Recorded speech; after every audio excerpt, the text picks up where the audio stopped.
शिरूर लोकसभा मतदारसंघामध्ये यावेळी अमोल कोल्हे विरुद्ध शिवाजीराव आढळराव पाटील असा सामना होणार आहे। यावेळची लढत फक्त थोडीशी वेगळी असेल। गेल्या निवडणुकीमध्ये हाती धनुष्यबाण घेऊन रिंगणात उतरलेले आढळराव यावेळेस हाती घड्या बांधून अमोल कोल्हेंशी भिडणार आहे। पाहूयात।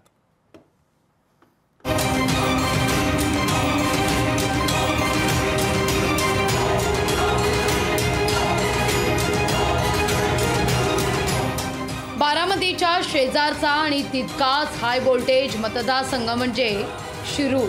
मवियाकडून अमोल कोल्हेंना अधिकृत उमेदवारी जाहीर झाली नसली तरी ते आधीपासूनच प्रचाराच्या रणधुमाळीत सामील झाले। महायुतीकडून तीनही पक्षांमध्ये रस्सीखेच असताना अखेर एका नावावर शिक्कामोर्तब झालंय। अमोल कोल्हेंसोबत तगडा उमेदवार देण्याचं निश्चित झालंय। लोकसभेसाठी इच्छुक असलेल्या शिवसेनेच्या शिवाजीराव आढळराव पाटील यांची महायुतीत हा मतदारसंघ राष्ट्रवादी काँग्रेसला सुटल्यानं धाकधूक वाढली होती। मार्ग काढण्याकरता शिवाजीरावांनी थेट देवगिरी गाठली आणि घड्याळाच्या चिन्हावर आढळराव लढणार असल्याचं ठरलं। 26 मार्चला आंबेगावात आढळराव पाटलांचा प्रवेश होणार आहे। या प्रवेशाच्या माध्यमातून प्रचाराचा नारळच वाढवणार असल्याचं सुनील तटकरे यांनी सांगितलंय। 26 तारखेला संध्याकाळी फार मोठा पक्षप्रवेशाचा सोहळा शिवाजीराव आढळराव पाटील आणि त्यांचे सर्व सहकाऱ्यांचा राष्ट्रवादी काँग्रेस पक्षामध्ये करण्याचा आम्ही त्या ठिकाणी निश्चित केलेला आहे। मी राष्ट्रवादीत प्रवेश करतोय यातच सारं काही आलं असं म्हणत शिवाजीराव आढळराव पाटील यांनी आपली उमेदवारी पक्की असल्याचं सांगूनच टाकलंय।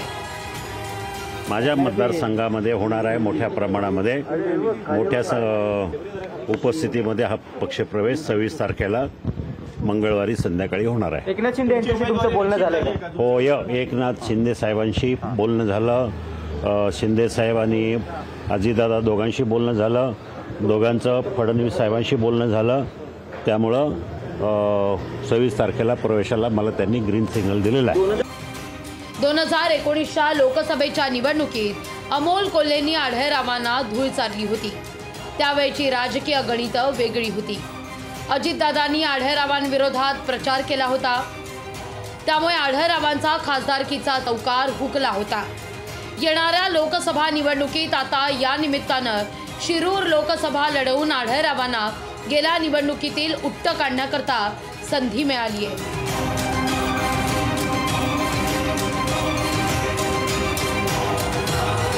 शिवाजीराव आढळराव पाटील यांचा राष्ट्रवादी काँग्रेसमधून शिरूर ते दिल्ली प्रवास काही सोपा नाहीये, वाट खडतर आहे। राष्ट्रवादी काँग्रेसचे खेडचे आमदार दिलीप मोहिते पाटील यांच्यातील मतभेद जगजाहीर आहे। दिलीप मोहिते पाटलांनी आढळरावांच्या उमेदवारीला विरोध केलाय।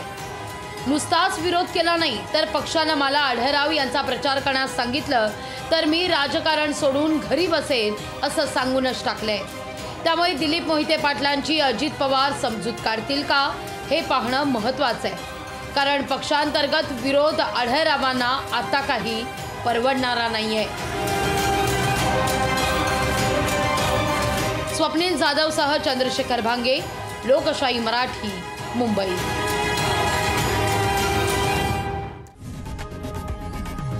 लोकशाही मराठी ऐका, पहा, जागरूक रहा।